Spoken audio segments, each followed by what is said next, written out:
ये है social distancing.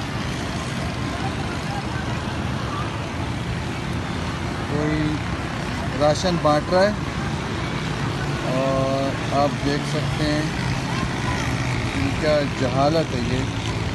ये राशन बांटने के लिए ज़िला अवाल का 60-70 लोग यहाँ पे मौजूद हैं।